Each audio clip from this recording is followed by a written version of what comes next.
사도 바울이 에베소 교회를 위해서 드리는 두 번째 기도를 우리가 함께 살펴보고 있습니다.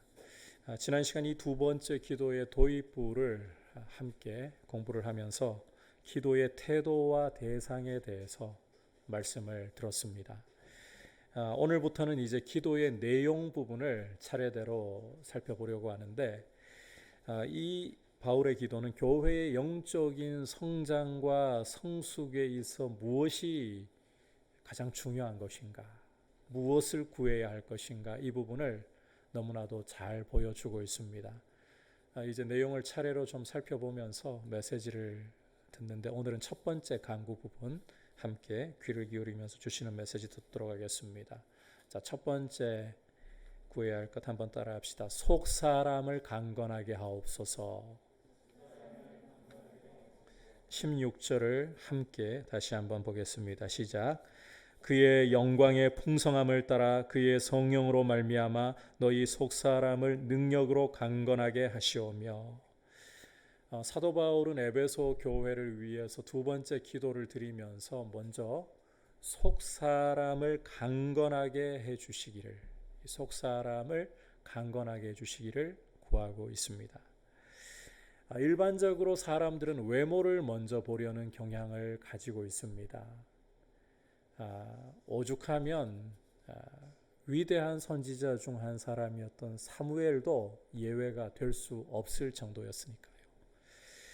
사무엘상 16장을 읽어보시면 사울의 뒤를 이어서 이스라엘 왕이 될 사람을 기름 붓기 위해 사무엘이 하나님의 보내심을 받아 베들레헴으로 가는 장면을 읽을 수가 있습니다.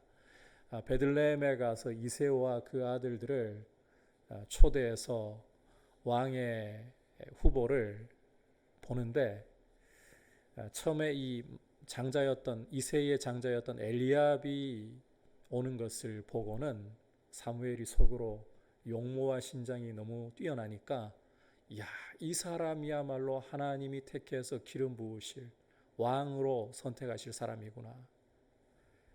그런데 그 순간 하나님께서 사무엘에게 그의 용모와 신장을 보지 말라. 내가 이미 그를 버렸노라.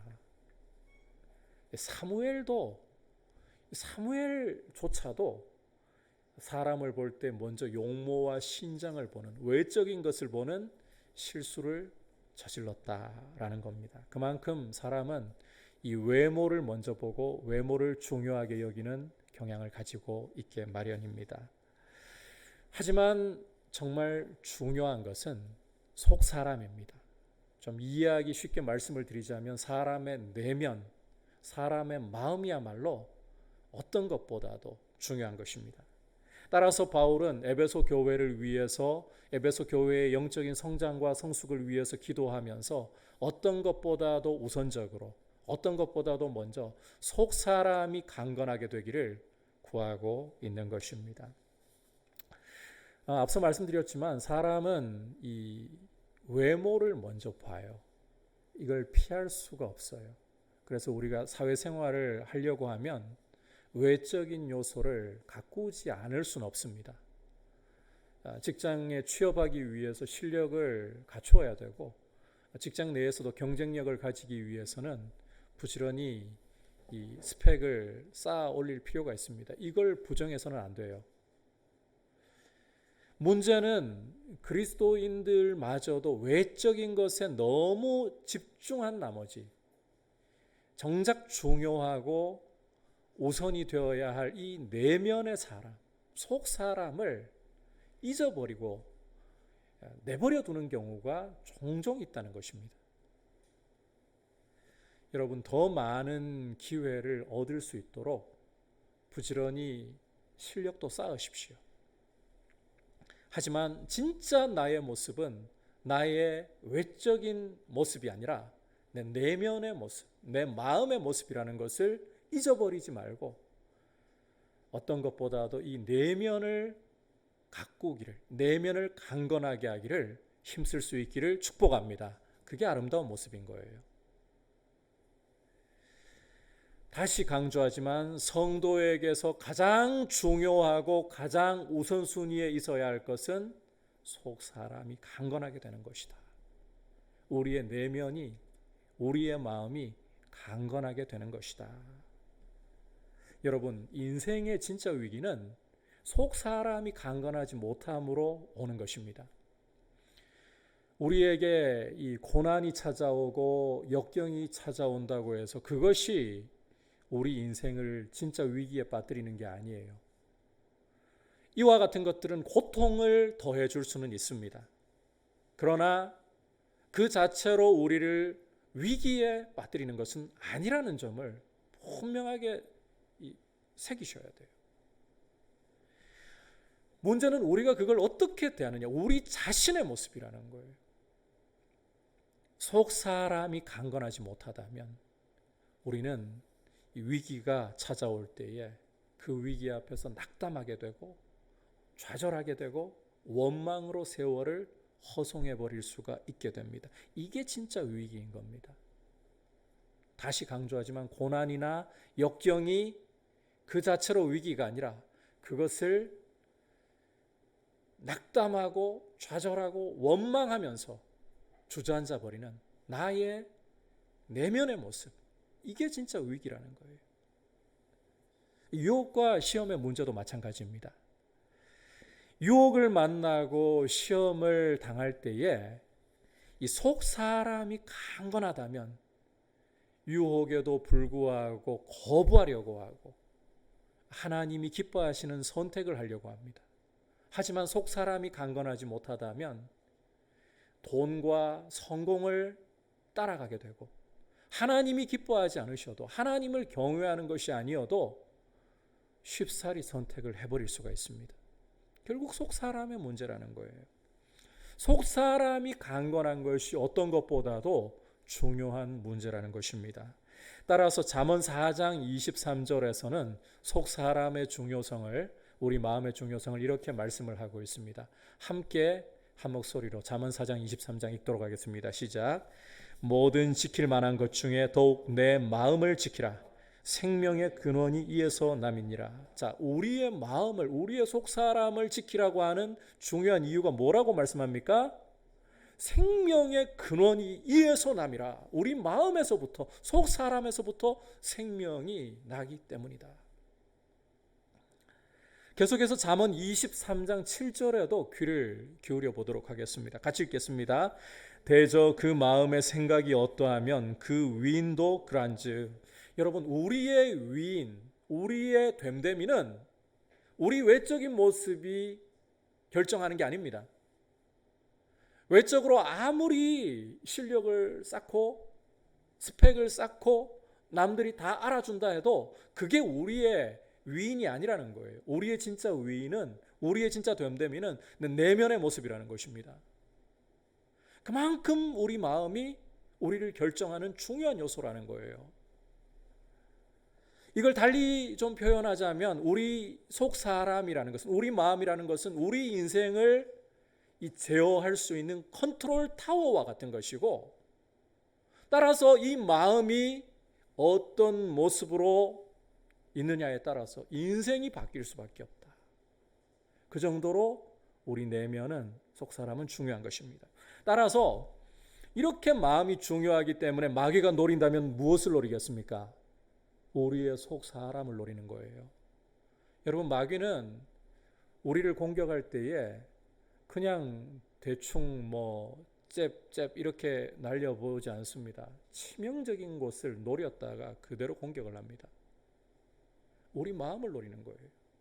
여기에서 생명이 나오기 때문에, 이것이 우리의 인생을, 우리의 됨됨이를 결정하는 것이기 때문에, 우리의 인생의 컨트롤 타워이기 때문에 여기를 장악해버리게 되면 우리 말과 우리의 행실이 결정되어 버리기 때문에 우리의 마음을 노리는 것입니다. 에베소서 6장 16절을 보면 마귀가 불화살을 쏜다 그러거든요. 우리 마음에다가 이 거짓된 생각을, 그리고 근거 없는 두려움과 불안을 심어 넣어준다는 거예요. 그렇게 공격을 하는 거예요. 이게 마귀에게서 오는 가장 치명적이고 간교한 공격입니다. 이런 마음의 공격을 잘 보여주는 사람이 바로 가룟 유다입니다.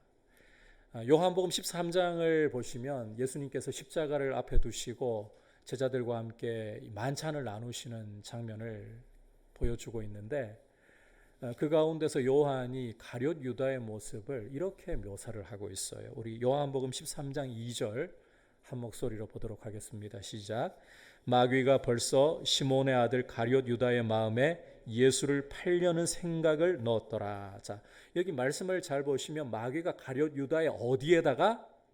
마음에다가 예수를 팔려는 무엇을? 생각을 넣었더라. 여러분, 앞서도 말씀드렸지만 이 마음이라는 게 컨트롤 타워 역할을 해요. 인생의 컨트롤 타워 역할을 해요. 여기를 장악해버리면 인생이 장악당하는 거나 다름없어요. 그러니까 마귀가 자, 가룟 유다에게 보세요. 생각을 집어넣는데 예수를 팔려는 생각 하나가 마음을 차지해버리게 되면 거짓된 생각, 악한 생각 하나가 마음을 장악해버리게 되면 배반자로 가버릴 정도로. 여러분, 유다에게서 보듯이 우리의 마음에는 사탄이 틈만 나면 이 불화살을 쏘아야 된다. 이 거짓된 생각, 악한 생각, 또 이 근거 없는 두려움과 불안과 같은 감정, 잘못된 감정들을 우리 안에 일으킨다. 그래서 내 마음임에도 불구하고 여러분들께서 내 마음에 있는 생각과 감정이 전부 내 것이 아니라는 것을 생각하고 분별하셔야 돼요. 여러분, 내가 품고 있다고 전부 나의 생각이 아니에요. 내 생각도 있어요. 내가 직접 하고 있는 생각, 그죠? 내 의지를 가지고 하고 있는 생각은 내 생각 맞아요. 그런데 아무런 의지를 발동하지 않고 가만히 있는데도 여러분 마음에 쑥 들어오는 생각들이 있어요. 불쑥 일어나는 감정이 있어요.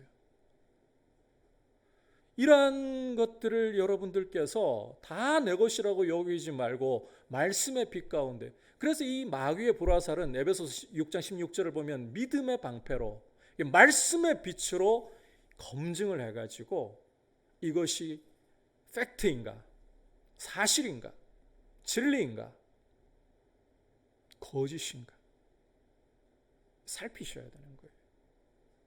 마음을 지켜야 되는 거예요. 이렇게 마귀는 거짓된 생각과 거짓된 감정을 가지고 내 마음을 장악하려고 노리고 있다. 여러분, 이와 같은 마귀의 공격을 방어하고 우리의 인생을 지키려면 속 사람이 강건해야만 하는 것입니다. 속 사람이 강건하지 않으면 마귀의 공격을 막아낼 수가 없는 거예요. 그래서 어떤 것보다도 여러분의 속 사람을 강건하게 하는 일을 우선순위에 두고 여러분의 마음이 강건하게 될 수 있기를 주님의 이름으로 축복합니다. 힘쓰셔야 돼요. 정말 힘쓰셔야 돼요. 오늘과 같은 상황도 보십시오. 일부 예배 마치기 전까지 저도 몰랐어요. 일부 예배를 마치고 2부 준비하는 상황에서 대구 시내에 있는 12개 교회가 긴급 집합 금지 명령이 떨어졌다는 사실을 발견했어요. 사실 굉장히 당황스러운 마음이었습니다. 하지만 이런 상황 속에서도 우리 성도들은 속 사람의 강건함을 통해 당황하고 낙심하기보다 오히려 이 상황을 주관하고 계시는 분이 하나님이시라는 사실을 신뢰해야 되는 거예요. 여러분, 속 사람이 강건할 때 어떤 특징을 가지게 되는가? 로마서 5장 3절이 잘 보여주고 있습니다. 우리 함께 로마서 5장 3절을 읽어보겠습니다. 시작. 다만 이뿐 아니라 우리가 환난 중에도 즐거워하나니. 환난 중에도 즐거워할 수 있다.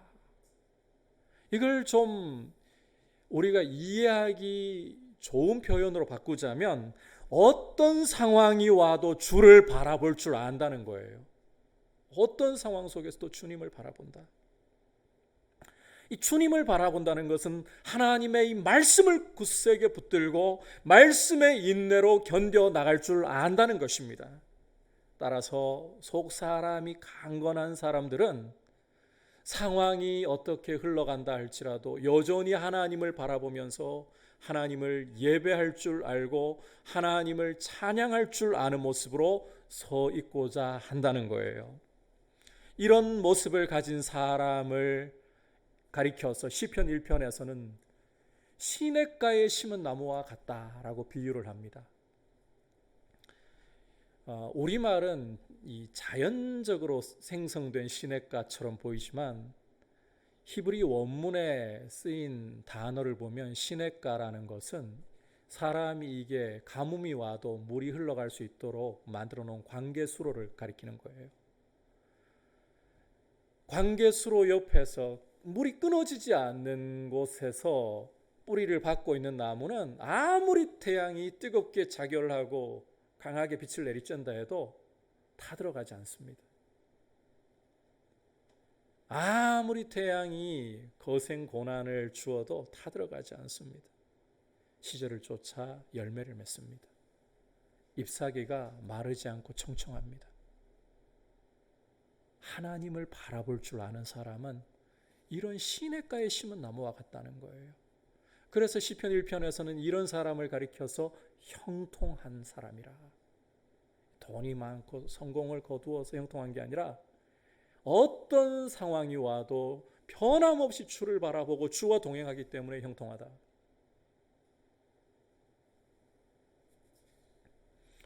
여러분, 이 모습을 보여주는 대표적인 사람이 요셉이지 않습니까? 형들에게 미움을 받아가지고 애굽의 노예로 팔려가잖아요. 하지만 그런 노예의 상황에도 불구하고 요셉은 하나님과 동행했다. 그에게 17세 소년 때 주신 그 말씀의 통로인 꿈이 있잖아요. 그 꿈을 붙들고 하나님과 동행하면서 주어진 자리에서 묵묵히 인내로 충성을 했잖아요. 그랬더니 이 보디발이 하나님이 함께하는 모습을 보고 가정 총무로 세우죠.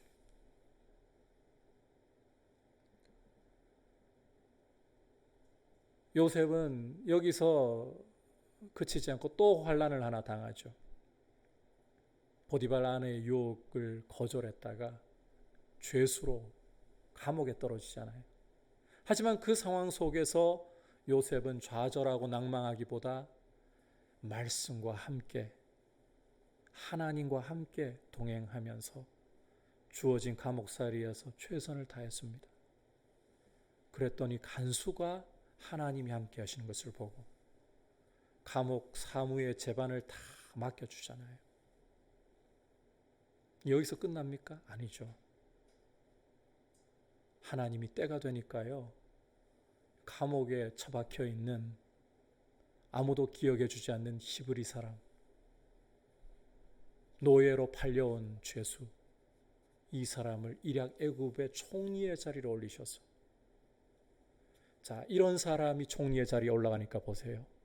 하나님과 함께하는 사람이 7년에 천하를 삼켜버리는 가뭄이 와도 천하를 살리는 사람이 되고 하나님의 백성이 번성할 수 있도록 길을 여는 사람이 되잖아요. 여러분, 다윗도 마찬가지입니다. 다윗도 별 볼 일 없는 사람입니다. 목장에서 소위 말하면 양꽁무니나 쫓아다니던 사람입니다. 이웃집은 고사하고 자기 아버지 2세조차도 주목하지 않던 막내 아들, 8째 아들이었습니다. 그런데 그 목장에서 내가 왜 이런 일을 해야 하나 원망하면서 어송세월하지 않고 자기에게 맡겨진 양을 위해서 목숨을 걸고 충성을 하면서 하나님과 동행하고 하나님을 바라보았더니 이 사람을 이스라엘의 왕위에 올리시죠. 이 과정도 여러분, 다윗같이 고통을 받은 사람이 또 누가 있겠습니까? 왕으로 세움 받을 것을 위해 기름 부음 받았지만 그 다음에 다윗에게 찾아오는 것은 고난이거든요. 그것도 사울에게 충성을 했고 이스라엘을 위해 충성했을 뿐인데 돌아오는 것은 목숨을 빼앗으려고 하는 위협이에요. 하지만 다윗은 이 상황 속에서도 불평하기보다 오히려 하나님을 바라보려고 했습니다. 그래서 이 아둘람 굴이라는 곳에서 사울을 피해서 있으면서 지은 시가 하나 있는데 시편 57편이에요. 시편 57편 7절과 8절에서 다윗은 이렇게 고백을 합니다. 같이 한 목소리로 읽어보겠습니다. 시작. 하나님이여 내 마음이 확정되었고 내 마음이 확정되었사오니 내가 노래하고 내가 찬송하리이다. 내 영광아 깰지어다. 비파야 수금아 깰지어다. 내가 새벽을 깨우리로다. 지금 시시각각 목숨이 위협을 받고 있는 상황입니다. 이런 상황 속에서도 다윗은 그 시선을 하나님께 고정하고 있고 내 마음이 확정되고 확정되었다라고 말합니다. 비파가 울려 퍼지고 수금이 울려 퍼져서 거기에 맞춰 노래하고 하나님을 찬송하기보다 오히려 자신이 노래하고 찬송함으로써 어떤 상황 속에서도 하나님을 노래하고 찬송함으로 비파를 오히려 깨우는, 수금을 오히려 깨우는 일을 하겠노라고. 새벽이 와서 나를 깨워 하나님을 바라보게 하고 찬송하게 하기 전에 내가 먼저 일어나 하나님을 노래하고 찬송함으로 오히려 새벽을 깨우는 일을 하겠노라고. 어떤 상황 속에서도 주님을 바라보고 있습니다. 내 마음이 확정되고 확정되었습니다. 주를 그렇게 바라보기로. 여러분, 이것은 다윗의 내면이 강건하기 때문에 할 수 있는 일이었어요. 환경의 문제가 아니에요. 이렇게 속 사람이 강건하고 하나님을 어떤 상황에서도 바라보려고 할 때 하나님은 이 다윗을 통해서 이스라엘 역사의 새벽을 깨우게 하시는, 이스라엘 역사의 새 아침을 여시는 위대한 일을 이루어 주신 것입니다.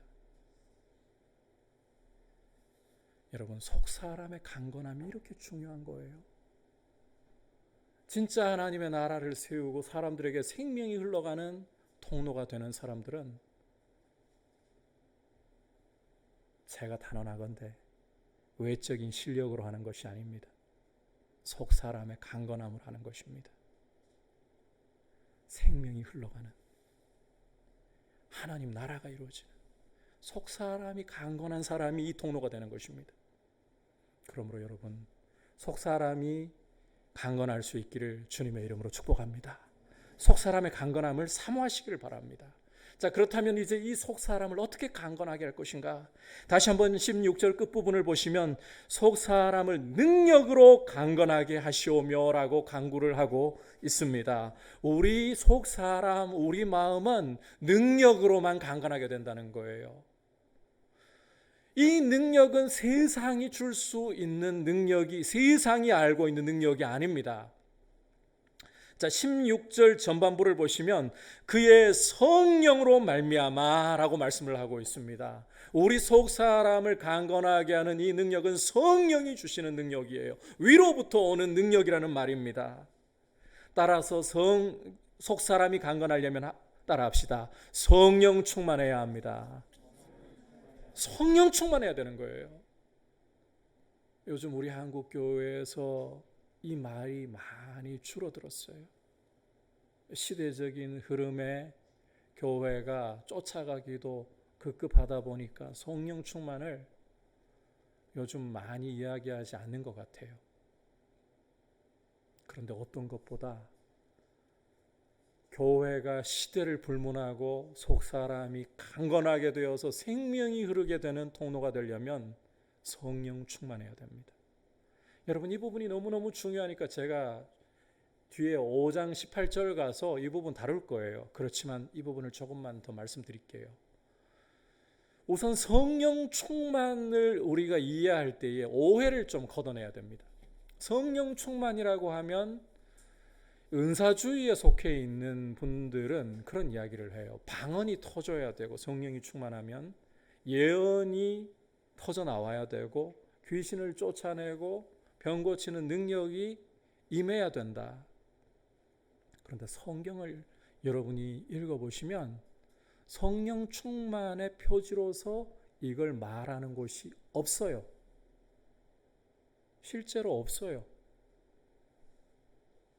에베소서 5장에서 성령의 충만함을 받으라는 것은 모든 성도에게 주어지는 명령이고요. 이 동사의 시제를 보면 일상적이에요. 특별한 경우에 주어지는 충만을 이야기하지 않아요. 일상적이에요. 모든 성도가 일상 속에서 충만함을 받아야 된다는 거예요. 그러면 성령 충만의 표지가 무엇이고 어떻게 성령 충만을 받을 것이냐?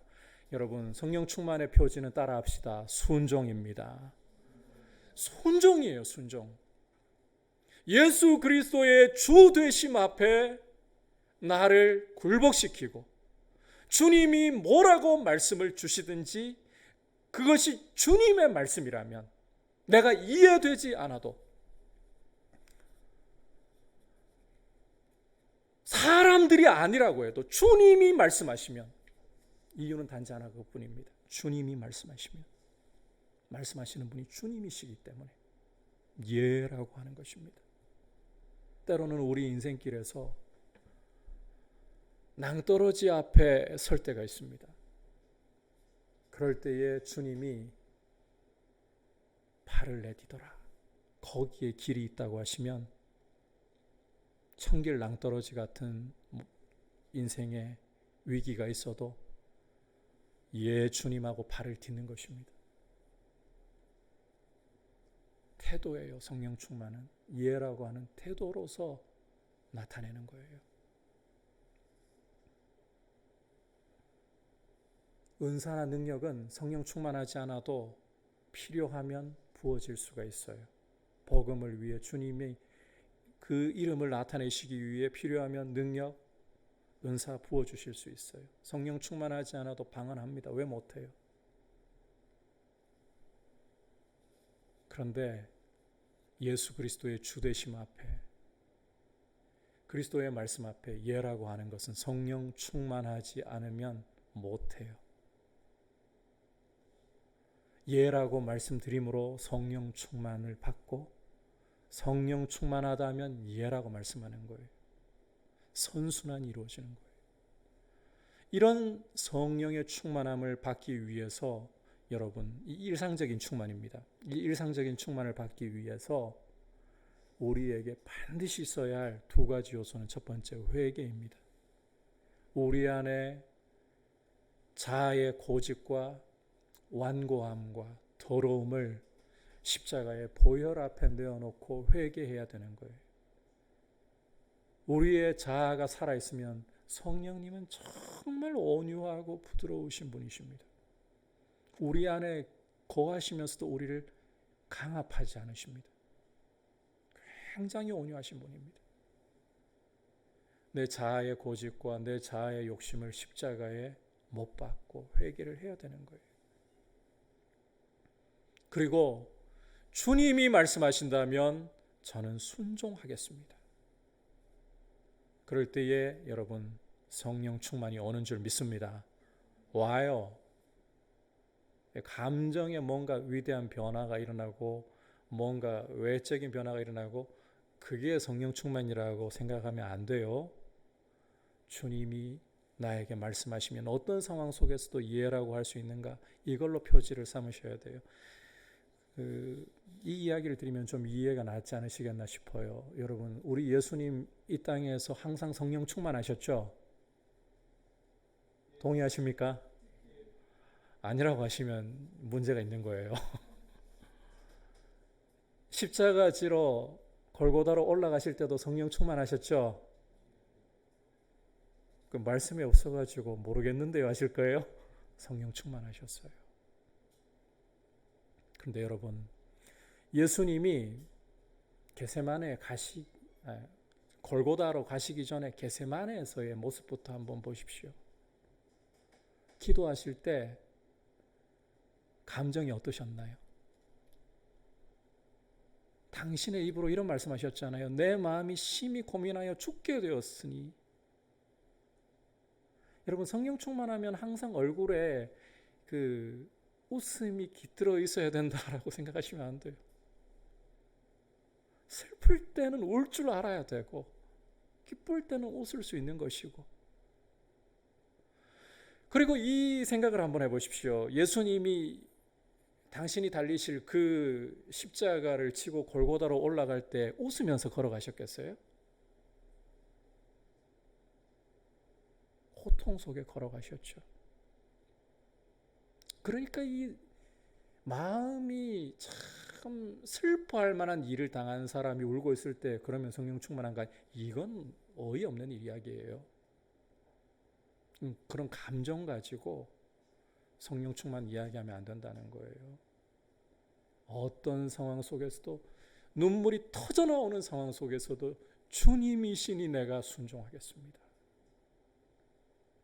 기뻐서 어떤 때는 내가 마음대로 날뛰고 싶어도 주님이 말씀하시니 내 기쁨보다 주님의 말씀이 앞섭니다. 성령 충만한 거예요. 이런 일상적인 충만을 이루어가는 가운데 여러분, 사도행전에서 성령 충만해야 할 때 그때는 능력으로 기름 부으시는 경우예요. 하나님이 필요하면 그런 역사도 주실 줄 믿습니다. 복음을 위해서 능력 있게 쓰임 받을 수 있는 거예요. 저는 그런 능력도 주시길 축복합니다. 그런데 그렇게 하려면 문을 속 사람의 강건함으로, 일상적인 성령의 충만함으로 여시기를 바란다는 거예요. 성령 충만하시기를 축복합니다. 지금 우리 한국교회가 어느 것보다 필요한 것이 바로 이런 속 사람이 성령의 능력으로 강건하게 되는 것입니다. 여러분,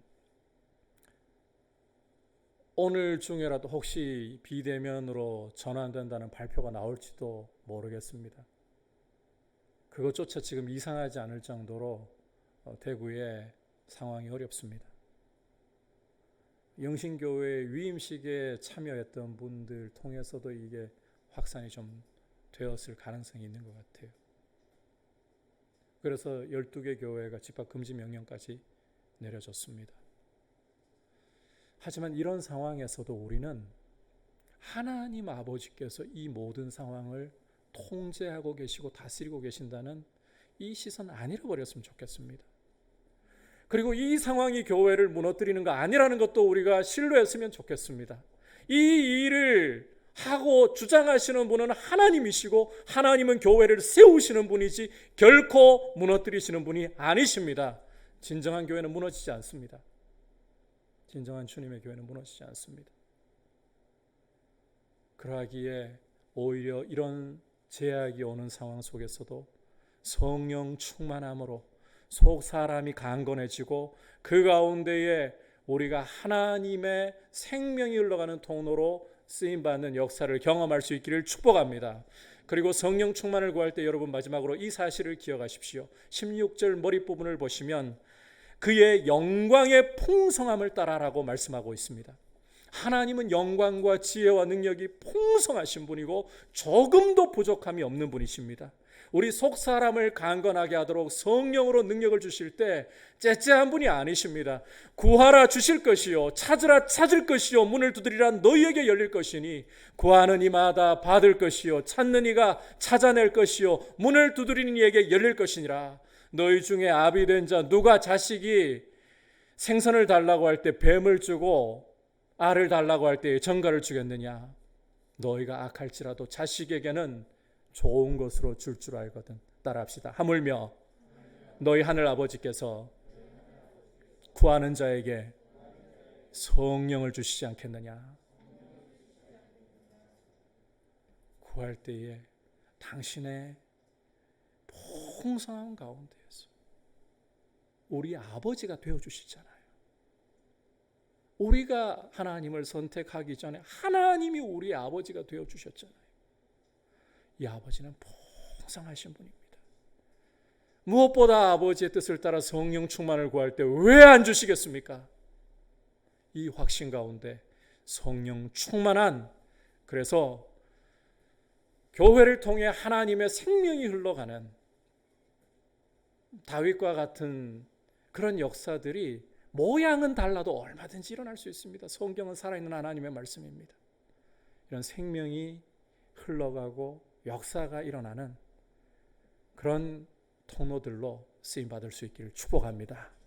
오늘 에베소 교회를 위해서 두 번째로 바울이 드리는 기도, 첫 번째 간구를 보았습니다. 여러분, 속 사람의 강건함을 무엇보다 우선으로 구하셔야 합니다. 우리 속 사람은 성령으로 말미암아 능력으로 강건하게 되는 것입니다. 성령 충만하십시오. 그리고 우리가 이렇게 구할 때 하나님은 영광의 풍성함을 따라 후히 주시는 분입니다. 성령 충만 주실 것을 믿으십시오. 그렇게 하나님 앞에 성령 충만한 성도들이 될 수 있기를 축복합니다.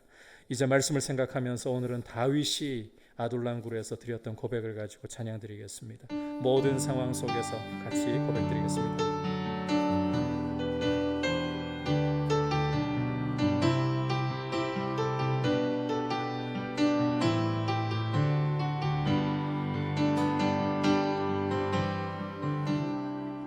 모든 상황 속에서 주를 찬양할지라.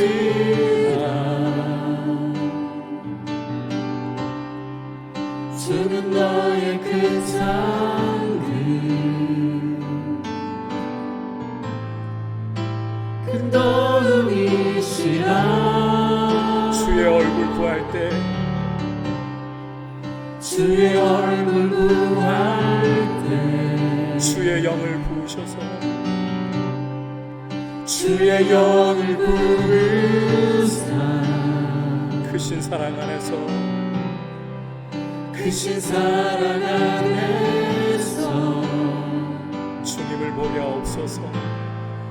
주를 보게 하소서. 내 영혼이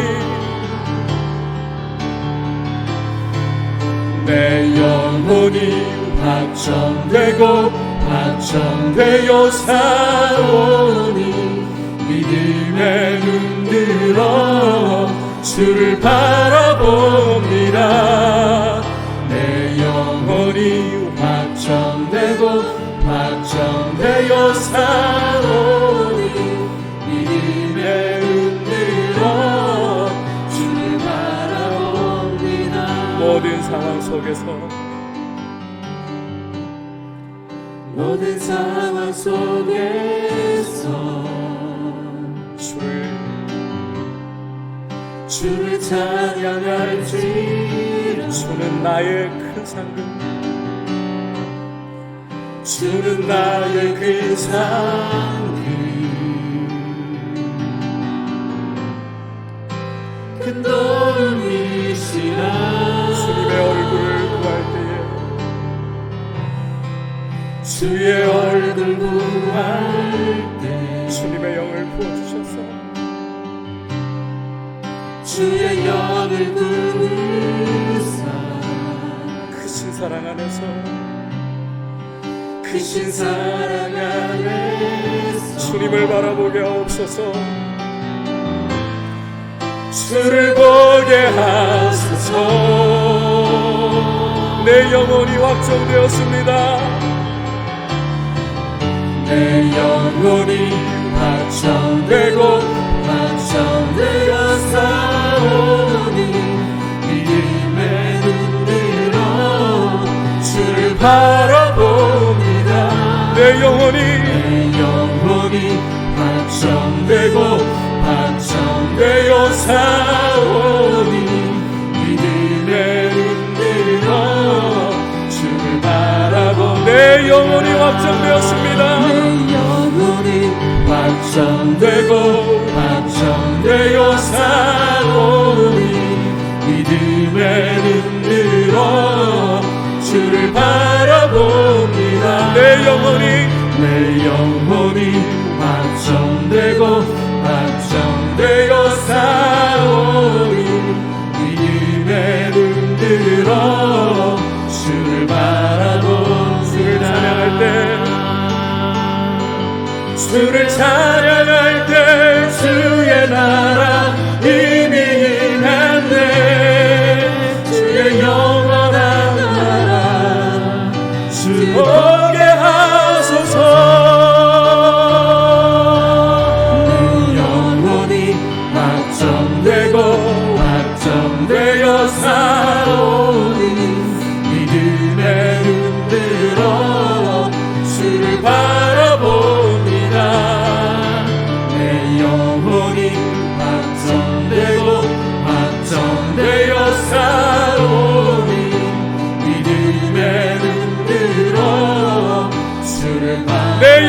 확정되었습니다.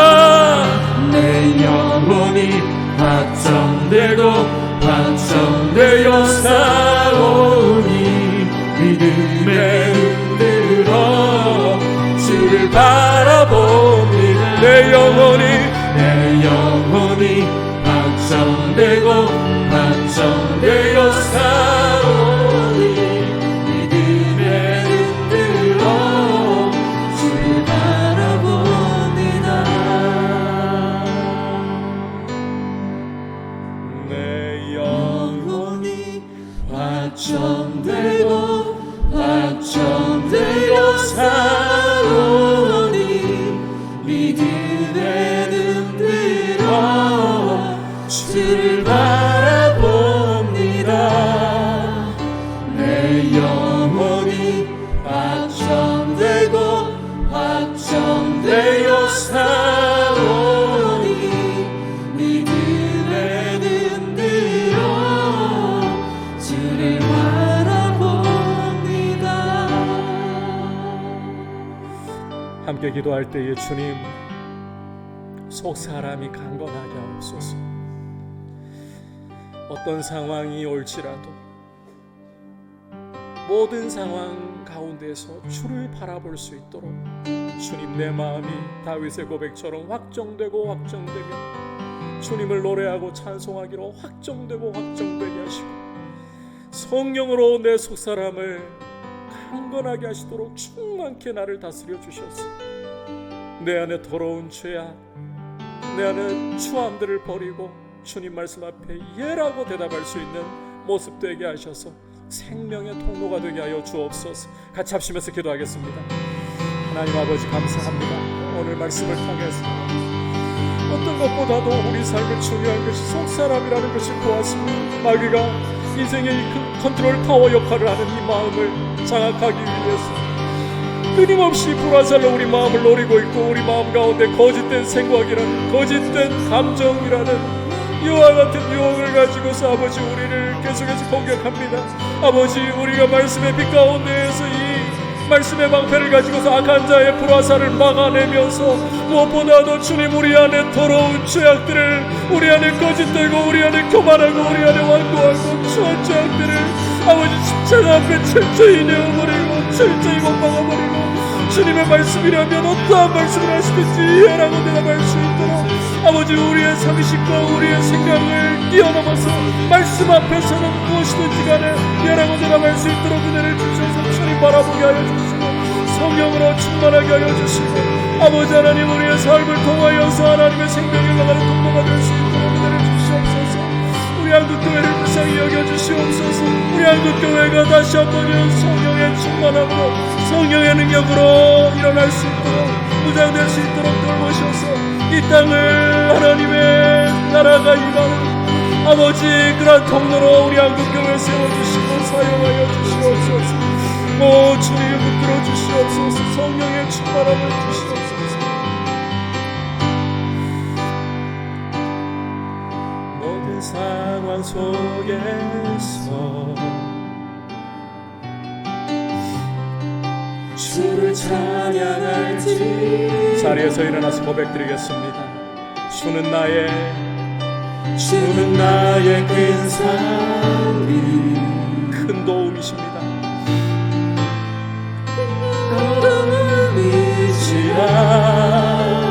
주의 얼굴 구할 때, 주의 얼굴 구할 때 주의 영을 부으셔서,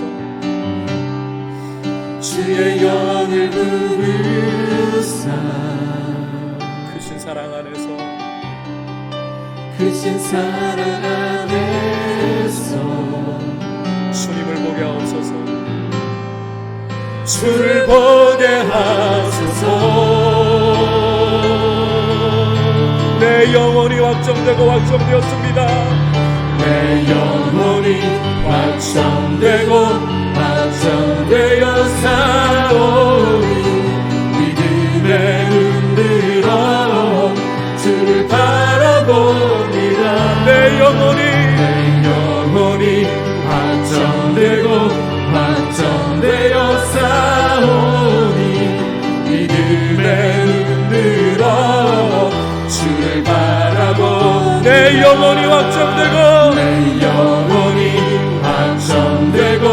확정되어 싸우니 믿음에 흔들어 주를 바라봅니다. 내 영혼이 확정되고 확정되어 싸우니 믿음에 흔들어 주를 바라봅니다.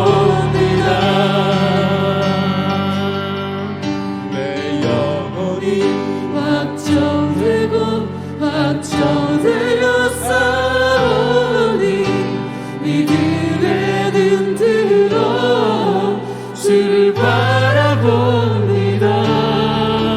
내 영혼이 확정되고 확정되어 싸우니 믿음에 흔들어 주를 바라봅니다.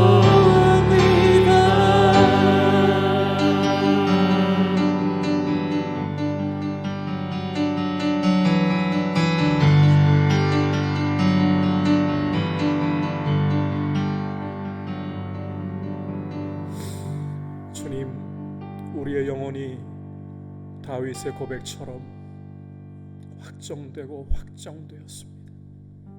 어떤 상황 속에서도 주님만을 바라보기로 확정되고 확정되었습니다.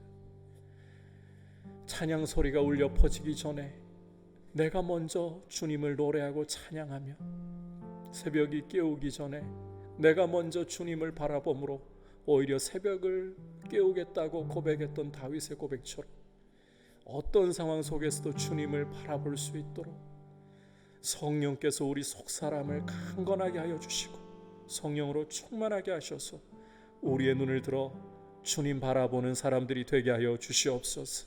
성령 충만하게 하여 주시옵소서.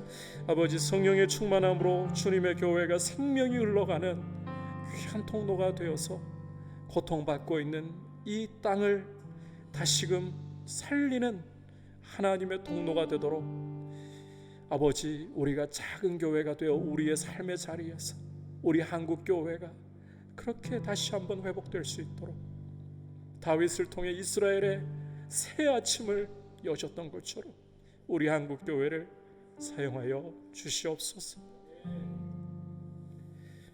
우리 주 예수 그리스도의 크신 은혜와 하나님 아버지의 지극하신 사랑과 성령 하나님의 감화감동 충만하게 하시는 은혜의 역사가 어떤 상황 속에서도 믿음의 눈을 들어 주를 바라보기를 원하는 속사람의 강건함을 성령의 능력으로 덧입기를 사모하는 모든 주의 백성들과 열방을 섬기시는 선교사님들 위해 이제부터 영원토록 함께 계시기를 간절히 축원하옵나이다.